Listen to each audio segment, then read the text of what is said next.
everyone, welcome back. This is Marla. Today I have an inking technique. As you can see by the title, the crafty answer is just add water. I'm going to show you how I work through some of the mistakes that I make when I'm creating this background.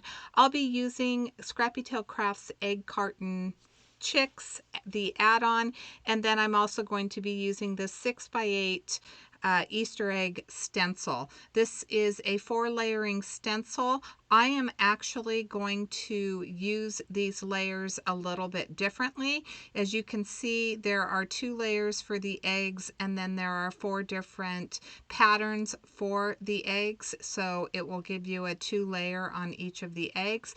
But I am going to manipulate the stencil a little bit. I wanted to kind of put them in different directions. I probably should have turned it where some of the eggs were going in another direction, like this. These ones are facing down, and maybe turned it to face some of them up, but I think that it still ended up working out really well. I have the Pink Fresh Studio ink cubes, and the first color that I'm laying down is called Cherry Blossom. These are all the muted colors, some of the newer colors from the Pink Fresh Studio ink collections, and I thought that I would try them on this card today. I do have some accent opaque cardstock that's been cut to 4 1/4 by 5 1/2 inches. My next color is going to be Waterfall, which is a beautiful blue. I don't know if you've ever checked out the Pink Fresh Studio inks at all, but even with their collection #1, the blue tones are just the most amazing blues. These ones are more on the turquoise side, but they are 100% my favorite blue colors when it comes to inks. This one, I'm just adding a little bit off the edge. Now, this is one of the mistakes that I am going to make, and that is I'm going to end up between the bottom turquoise one and this pink one. There is going to be a little bit of a gap. I didn't leave room for one of those eggs to fit in between that tight spot, but I'll be able to cover that up, and you'll see what I'm talking about in a minute. I'll be able to cover that up with the other die cuts that I'm going to be using on my card today. So the next color that I'm using is the beautiful Sage, and in my last video, if you happen to see it, I did talk about how I just absolutely love this color this year. There's something about these greens that have really made my heart go pitter-patter. As I'm doing the stenciling, I'm not being very careful. I'm quickly going through it, and you'll realize when I pick up the stencil that there are going to be marks that I got onto the white areas of this background because I wasn't being super careful. This color is called Sheer Freesia. And this is where the water comes in. So a lot of people would stop and they would start again and try to be a little bit more careful and maybe tape off the areas where they're getting their over stenciling. But for me, I love water. I love movement, splatters, and all of that good stuff. And so I really wasn't concerned about it because you're not going to see that at all. Between the water and the die cut pieces that I'm going to add to this background, these mistakes are going to be so minimal that you're really going to have to use a magnifying glass to find them. As I mentioned, there are 2 different styles of patterns on each of the stencils. So there are polka dots, and I believe this one has more of a chevron type pattern to it, and so I'm adding them the different patterns to the different eggs, and then I'm going to move on to some of the other colors. So the first color that I added onto the purple was Wisteria. Now we're going to move into the darker peony. So I laid my lightest color down on the very bottom layer, and then I'm using my darker layer for the pattern. For the blues, look at this turquoise. Watch when I get this color down. Ah, So pretty. So that is the turquoise. And then finally, eucalyptus is going to be the last color that I use that will go over that sage egg. And again, you're going to see the mistakes that are on this pattern paper that we've created. There's the opening where the pattern is not quite complete, but watch as the background transforms as we create our card. I started by spritzing with water, and as you can see, I got some movement, so I was pretty heavy-handed with the spritzing directly onto the cardstock. And now I'm adding that turquoise. This fan brush is going to give me these very delicate splatters onto the background, or spatters, whichever you want to call them.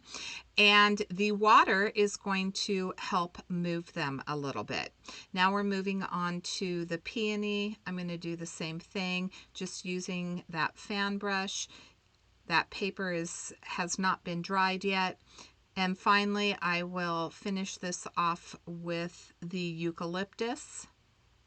I don't think I added the wisteria. Let's see. Maybe I did. Yep, I guess I did. So I'm adding the wisteria, which is going to be the darker of the purples. And then I'm going to use my Ranger Heat tool to dry this. Now I really like the Ranger Heat tool. I've talked about this in previous videos, as opposed to my embossing heat tool, because the embossing heat tool has the Ranger Heat tool disperses the heat just a little bit better. The spray bottle that I just used is a clear, and it is a shimmer spray from Brutus Monroe.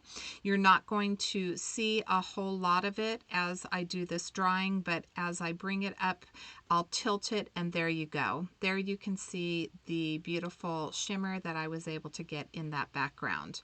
I still have some areas that I felt needed to be covered up, and so what I'm doing is I'm using a little bit larger of a paintbrush, and I am just adding some dabs of color. Now, I'm not making perfect circles, I'm not adding dots. I just wanted larger, because that fan brush does give me such a fine spatter. I wanted larger areas of that color to fill in some of those white spaces. So I'm taking the same colors. I started, I think, with the peony, and then I added the turquoise. And then here we're going to add, I think this one is going to be, yep, the wisteria. And then I did not do the eucalyptus. I left the green off of this background. And then I'm going to use the Tim Holtz Distress Sprayer. If you press the nozzle halfway down, you're going to get larger droplets, more concentrated water droplets. And so I just went over each of the areas that I had added those little paint marks, and then I spritzed it with a little bit of water and picked it up and dried it. This is the Egg Carton Chick add-on. Absolutely adorable. I'm going to use the one of the chicks and the eggs. This time I'm going to go direct to paper. So we are starting with the cherry blossom. And you can see that the pink is definitely not as soft when I'm taking this direct to paper. It's going to be a lot darker. The paper is going to be saturated with that ink a little bit more, so it's not going to be a matchy-matchy to the background. I added the turquoise, and then of course I'm going to add some water to that background. Now with the stripes, you can see that there's some white space, and I really didn't like that white space. I wanted to fill in some of those areas just a little bit more. So I'm going to go over the top of it again with the cherry blossom ink. And then for the inside pieces, I'm going to go with that darker peony, trying to give it a little bit of a two-toned look. And of course, I spattered it again with some water from my hand. This is going to give you, when you add, as I mentioned, the ink direct to paper, it's going to give you that variation in color. The splatters are going to show up just a little bit more because the colors are definitely much more concentrated. And for the chick, I'm going to do the same thing. So I'm going to start with my darkest color, which is the wisteria. And then here's the little wing and the little tuft for the head. I'll do the same sheer freesia for that little tuft. And again, because the concentration of color is so much that when I put it together, it's not going to have a strong contrast like it would if I would have done ink blending over the top of it. It's just going to have that little slight variation.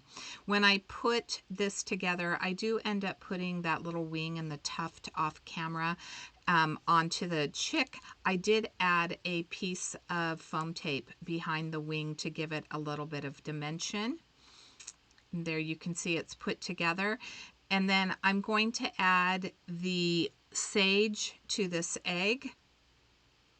And again, going with that direct to paper. And for the feet, there are multiple feet because there are several chicks in this bundle. And so I went ahead and die cut the two that I thought were correct. And you're going to see that my little chick is going to look like a stork here in just a moment because I ended up die cutting one of the wrong legs, but it's okay. It was an easy fix. I did end up doing the ink smushing and adhering the second leg off camera. So I'm using the gathered twigs again from Pink Fresh Studio, adding some water to it to just kind of tone down as well some of that color and get a little bit of that water splatter on there, which is going to give it more of a distressed look. I added some more water to my chick because I thought that it was still a little bit dark. And here's where I'm going to try to force the wrong leg onto this chick and end up leaving it looking like a stork. Yeah, no, sometimes things look like they fit and they, just don't. So you just go back and find the right piece and put it back on. So yeah, no matter how I try, that second one isn't going to work. It's not the right one. So we're going to move on to the beak of the bird. And with that little beak, I'm going to use the peony, again, direct to paper. This time I'm not going to do any splattering, and I'll add that on, and then I'm going to add the eye and the cheek. So you're going to see that I have a little tray. When I die cut everything, I just poke it out into the tray to make sure that I don't lose any of those small little pieces. Maybe I showed it earlier. I know I showed it on here, and I'm sorry I didn't point it out, but I have a little tray that I just put all of these little pieces into, and I'm searching for that cheek. So lots of little circles. You could skip this and instead you could use a Copic marker to color in some of the areas. For the eye, I'm going to use a micron pen to get the black of the eye. And then I do end up adding a little bit of a white gel pen to the center of that black eye just to kind of try to make it a little bit more realistic. There is that cute little bow, and again I used that sage to color that bow. For one of the chicks, it does appear to be a bow tie, but I thought that it would be really cute with the tuft of her feathers. And now we're going to start putting our card together. So I had that eyelet rectangle die that I went ahead and die cut out. That was just from my stash. I cut down this panel to 4 by 5¼ inches, and I added a piece of lace to it. I just thought that it would give it a little bit more of a feminine touch. It went really well with that eyelet frame that I used. So I am just trying to glue this down. I probably should have used a tape runner. It might have adhered cured a little bit quicker and easier, but it worked out. I used wet glue and just held it down. This is going to be the center of 3 eggs, so I am going to glue this one directly to paper. You see that I did remove the innards from that turquoise one. And then I added foam tape to the back of my stripes, which serves 2 purposes. It's going to give me a little bit of dimension on this egg. In addition, it is also going to help hold those little die cut pieces for the stripes in place. I added the same foam to the back of this second one. There's a couple pieces that are missing, but I wasn't concerned about that because the chick is going to go over the top and it will cover some of those areas. Otherwise, I certainly could have inlaid some of those pieces if I was really worried about that. So that one egg on the right needs to be moved just a little bit because I do want it to be the same distance on both sides for the eggs. When we lay our chick down, the chick does not have any additional foam tape other than the wing, but the legs are going to be hanging, and I'm really not all that concerned about that. It's such a small enough area that it's not going to be a big deal. And then I did heat emboss my sentiment off camera. So I got a few stray pieces. You're going to see that the embossed area, it was still a little bit wet. So I do have a little bit of stray white embossing powder. I used that turquoise ink for the background, added a piece of foam tape to it, and I'm just going to place it. I liked it better more towards the bottom right, and that is going to complete my card for today. So I hope this is encouraging to you, that you'll try using a little bit of water when you make a mistake on a panel, and maybe you'll be able to work through that background and still use it instead of starting over. Here's a close-up of my card. All the products are linked in the description box below, and until next time, I hope you have a fabulous day. Thanks so much for watching.